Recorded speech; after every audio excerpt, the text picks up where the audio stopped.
வரதுக்கு மெயின் காரணம் இந்த படத்தோட ப்ரொடியூசர் கலைப்புலி எஸ் தானு சார். எல்லாரும் எல்லார பத்தியும் பேசிட்டாங்க.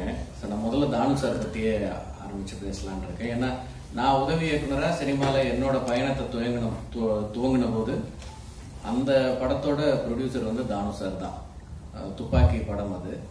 அந்த படத்துக்கு வந்து தானு சார் தயாரிப்பாளராக இருந்தாங்க.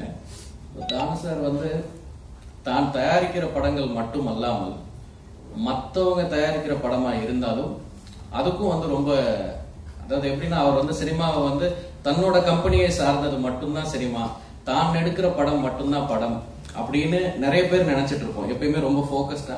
அது கெட்ட விஷயம் இல்லை, பட் சம்டைம்ஸ் அது ரொம்ப தன் சார்ந்த விஷயமா மட்டுமே மாறிடுது. அப்படி இருக்கும் பொழுது ஒரு பெரிஃபரல் விஷனோட சினிமா மொத்தமும் நம்மளது தான், நம்மளும் அதுல ஒரு அங்கமா தான் இருக்கும்னு சொல்லி வேற கம்பெனி தயாரிச்சாலும் சரி, தனக்கு சம்மந்தம் இல்லாத ப்ரொடக்ஷன் வழியா சம்மந்தம் இல்லாத வேற ஏதோ படங்கள் இருந்தாலும் சரி, எனக்கு தெரிஞ்சு தானு சார் வந்து என்னோட படத்தோட அனௌன்ஸ்மெண்ட் வந்த நாள், டீசர் வந்த நாள், திருப்பி இன்னொரு டீசர் கொடுத்த நாள், ட்ரெய்லர் வந்த நாள், ஒவ்வொரு பாட்டு சிங்கிள் வெளியிட்ட நாள், படம் வெளியான நாள், படம் வெளியாகி அதுக்கப்புறம் ஓடிட்டு இருந்த நேரத்துல வெவ்வேறு டைம்லயும் வந்து போன் பண்ணி எனக்கு விஷ் பண்ற முதல் ஆள் வந்து தானு சார் தான் இருப்பாங்க. ஸோ அந்த வகையில தானு சார் வந்து ரொம்ப சப்போர்ட்டிவ். அதுக்கு பிரதிபலன் அப்படிங்கிறது என்ன இருக்கும் அப்படின்னா, அவருக்கு வந்து இத்தனை பேரை சம்பாதிச்சிருக்காரு அப்படிங்கிறது தான் இருக்கும். அண்ட் நான் இப்போ நம்ம நிறைய பேர் ஆக்டர்ஸை கொண்டாடுறோம், டைரக்டர்ஸை கொண்டாடுறோம் ஆப்வியஸ்லி, பட் ப்ரொடியூசர்ஸை யாருமே கொண்டாட மறந்துடுறோம்னு நினைக்கிறேன். அவங்க வந்து எல்லாருமே வந்து மேடை ஏற்றி வச்சுட்டு அவங்க வந்து ஒதுங்கிட்டுறாங்க. எனக்கு தெரிஞ்சு நான் இப்போ ஒரு பாலகனாக இருக்கும் பொழுது கிழக்கு சீமையில மாதிரி ஒரு படம் வந்தது தானு சார் ப்ரொடக்ஷன்ல. அடுத்தது ஆலவந்தான் எடுத்திருந்தாரு சார், காக்க காக்க சார் ப்ரொடியூஸ் பண்ணியிருந்தாரு, துப்பாக்கி படம், தெரி, அசுரன், இப்போ மேக்ஸ், இன்னும் அடுத்து நிறைய படங்கள் பண்ணுவாரு, கபாலி. ஸோ இந்த மாதிரி தலைமுறைகள் கடந்து இத்தனை ஜெனரேஷன்ஸ் மாறிக்கிட்டே இருக்கு, டைரக்டர்ஸ் மாறிக்கிட்டே இருக்காங்க, ஆக்டர்ஸ் மாறிக்கிட்டே இருக்காங்க. பட் கன்சிஸ்டன்டா இவ்வளோ பெரிய ஒரு body of work we கிரியேஷன்ஸ்ல Thanu sir வச்சிருக்காங்க அப்படின்றது வந்து ஒரு பெரிய ஒரு இன்ஸ்பிரேஷனலான ஒரு ஜேர்னி அது. ஆக்சுவலா தானு சார் வந்து ஒரு கொண்டாடப்பட வேண்டிய ஒரு ப்ரொடியூசர். ஏன்னா he's been instrumental in many many many peoples careers. இப்போ அமரன் படம் வந்ததுக்கு அப்புறம் எல்லாரும் சென்சேஷனல் படம், சென்சேஷனல் டைரக்டர் அப்படின்லாம் சொல்லும் போது ரொம்ப சந்தோஷமா இருக்கு. பட் இந்த படம் வெளியாகிறதுக்கு சரியா ஒரு வருஷம் முன்னாடி இப்போ நான் அடுத்தது பண்ண போற தனுஷ் சார் படம் D55, அந்த படத்துக்கான அழைப்பு வந்து எனக்கு முதல் வந்தது தானு சார் கிட்ட இருந்து தான் வந்தது. எனக்கு நான் அப்போ வந்து ஸ்கெடியூல் பிரேக்ல இருந்தேன். காஷ்மீர்ல இருந்து ஷூட்டிங் முடிச்சுட்டு வந்துட்டு அடுத்து சென்னை ஸ்கெடியூல் ஆரம்பிக்கிறதுக்கான ஒரு பிரேக்ல இருந்தோம்.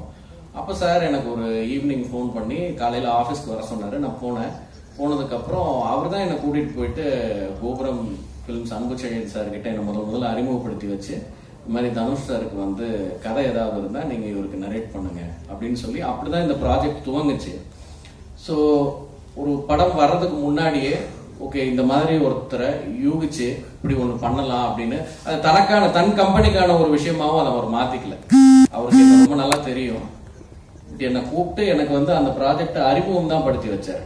ஸோ அந்த மாதிரி அது ரொம்ப தன்னலம் மிக்க ஒரு விஷயமா அவர் எதுவுமே பண்ணல.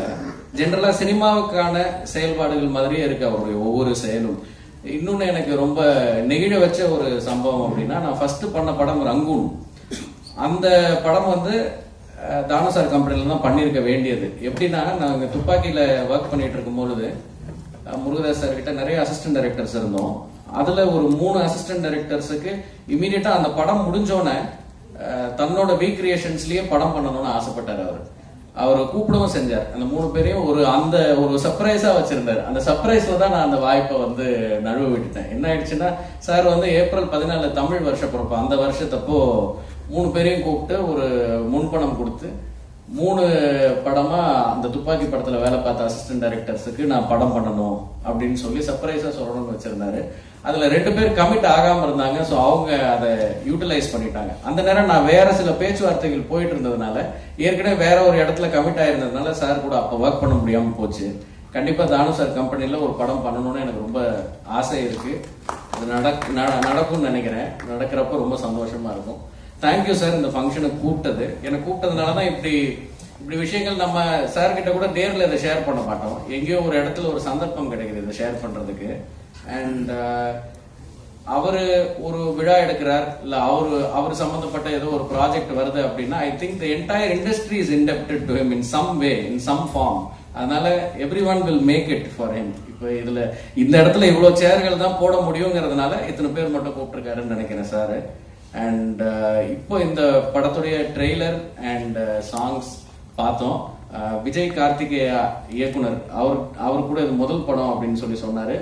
அண்ட் ஏற்கனவே ஒரு படம் முயற்சி செஞ்சு அது பாதியில இருக்கும் பொழுது அவர் இவர்கிட்ட வந்து கதை சொல்லும் பொழுது அந்த கதையை இப்ப படம் ஆக்கியிருக்காங்க. ஸோ அந்த வாய்ப்பு அப்படிங்கறத கொடுத்ததுனாலயே இது கூட ஒரு முக்கியமான ஒரு செய்கையா பாக்குறேன் நான்.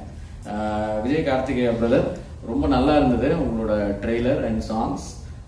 இது வந்து உங்களுக்கு இந்த மேக்ஸ் அப்படின்ற படம் உங்களுக்கு சக்சஸ் மேக்ஸ் அண்ட் பெரிய ஒரு ஹிட்டா இது வந்து மாறுறதுக்கு என்னுடைய வாழ்த்துக்கள். அண்ட் கிச்சா சுதீப் சார், எனக்கு கொஞ்ச நேரம் முன்னாடி தான் தேசிங் வந்து கீழே இருக்கும்பொழுது இந்த கிச்சா அப்படிங்கிற பெயர் காரணம் சொன்னாரு. அதுவே ரொம்ப ஆச்சரியமா இருந்தது. அது சேத்து படத்தோட ரீமேக் வந்து சார் பண்ணாங்க அப்படிங்கறதே வந்து அதை நான் பார்க்கல.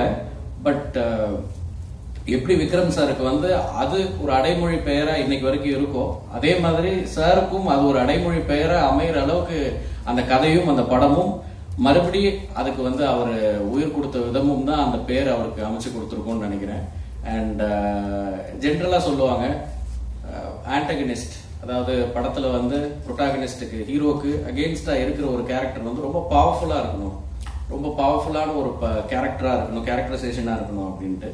நான் அந்த வகையில நான் படத்துல வந்து பார்த்து அவருடைய ஸ்கிரீன் பிரசன்ஸ் அண்ட் அந்த கேரக்டரை, though it is a negative character, அந்த கேரக்டரை வந்து ஒரு அவ்வளோ ஒரு பிரம்மாண்டமா தன்னோட ஒரு ஸ்கிரீன் பிரசன்ஸ் மூலமா அதை வந்து ஸ்டார்ட் டு எண்ட் அதை வந்து ஒரு ஆங்கர் பாயிண்ட் மாதிரி அந்த படத்துல வந்து அவர் வந்து பயணிச்சிருப்பாரு. ஸோ அது ஒரு பிரமிப்பா இருந்தது. அவரோட ஒவ்வொரு படங்களும் அப்பப்போ பார்க்கும்பொழுது அந்த பிரமிப்பை தந்துகிட்டே இருக்கு. இந்த மேக்ஸ் படமும் கிச்சா சுதீப் சாருக்கு ஒரு பெரிய வெற்றி படமா இருக்கணும் அப்படின்னு சொல்லி நான் வாழ்த்துறேன், வேண்டிக்கிறேன். Thank you sir. And Udhayakumar sir and others, இளவரசர் சார் ஒரு நாள் வந்து ஆபீஸ்ல நாங்க சந்திச்சோம். போன படத்துல ஒர்க் பண்ண முடியல, கண்டிப்பா ஏதோ ஒரு கேரக்டர் அடுத்த இதுல பண்ண முடியும்னு நினைக்கிறேன் சார். உங்களுக்கு பார்க்கும் போதே எனக்கு தோணிட்டு இருந்துச்சு. அண்ட் எல்லாருக்கும் வந்திருக்க எல்லாருக்கும் ரொம்ப நன்றி. அண்ட் பத்திரிகையாளர்